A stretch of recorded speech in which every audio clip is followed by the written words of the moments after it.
sausage, isang pritong bangos, parang laoy, tapos rice. Tapos bumili din ako ng auto cheese kutsinta para sa dessert.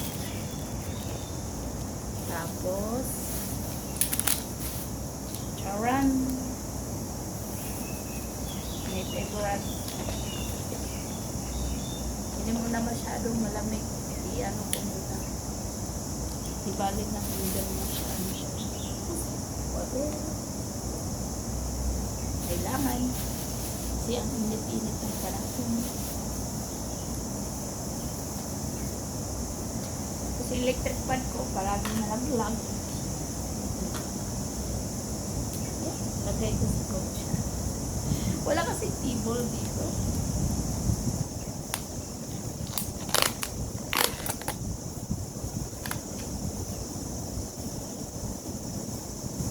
Yan. So, yung smoothie lang, grabe, ito lang yung kahoy.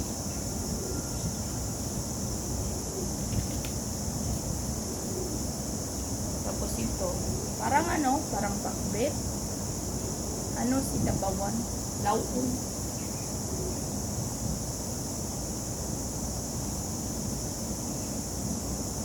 $25 na to.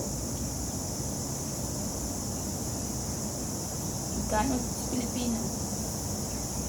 Hindi mo na lang isipin. Ayan, may siya, may shrimp pa lang na maliit. Kung sa Philippines, sa Bisaya, Palauoy. Ayan, kalabasa. Ayan.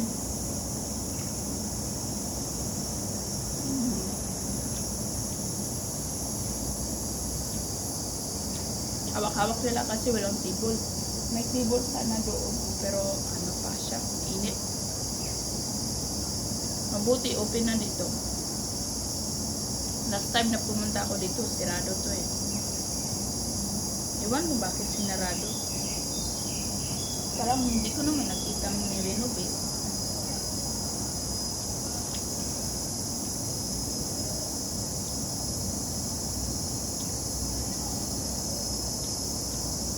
Kain tayong mukbang.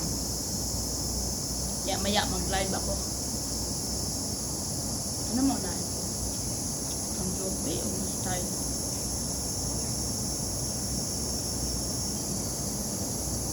Ang tabang naman ng nila, ng laol. Talagang pang Chinese na luto. Walang asin. O Chinese na luto.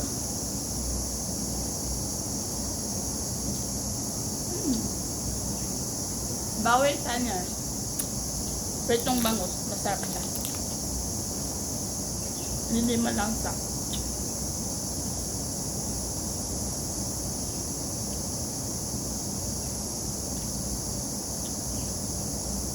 Tingin nga ang sausage nila. Parehas Pilipinas.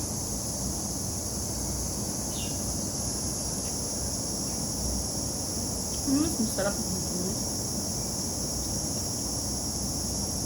Masarap pa rin ang luto ng Pilipinas na na sausage.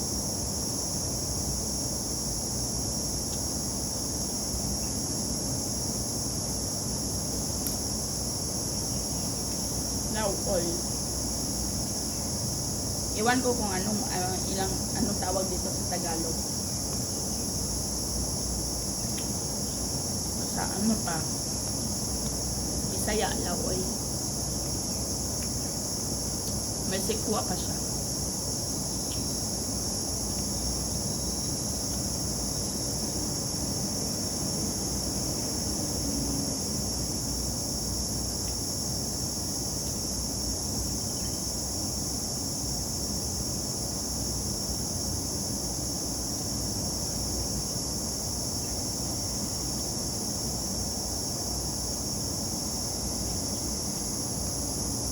Grabe ang init-init.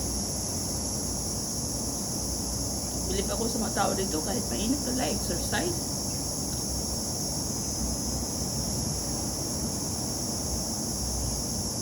Di paano?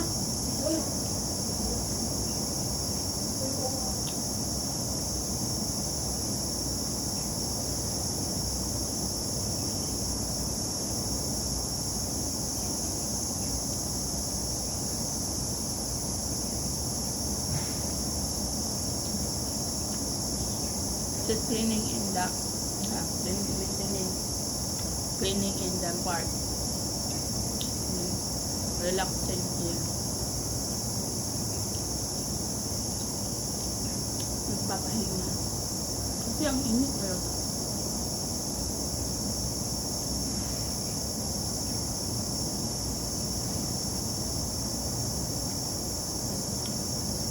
Ang ingay ng ganas na.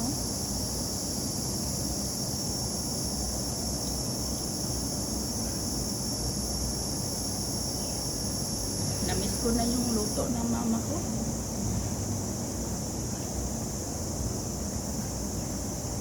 Walang katulad yung luto ng mama ko.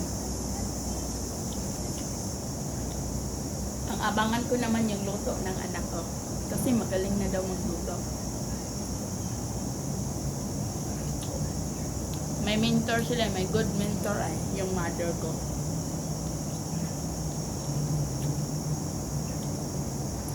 Ang galing na papalaki ng ng mama ko sa panganay.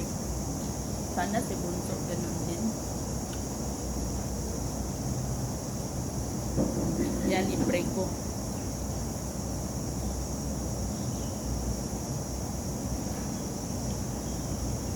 Para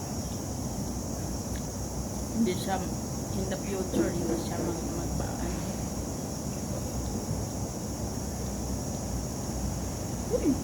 Nablag.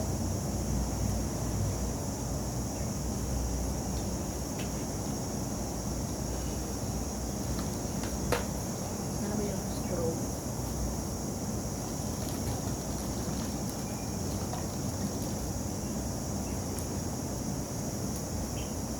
Nandito sana si Ellie.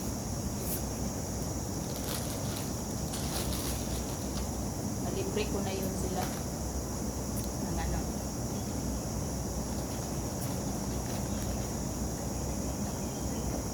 wow, yung straw, na, kapil na. Ano ito ng putas? Oh! Kapil na yung straw.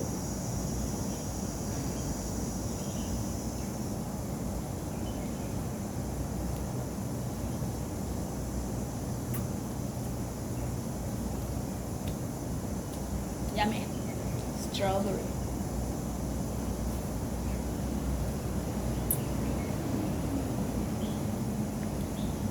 Dami mo. Bye.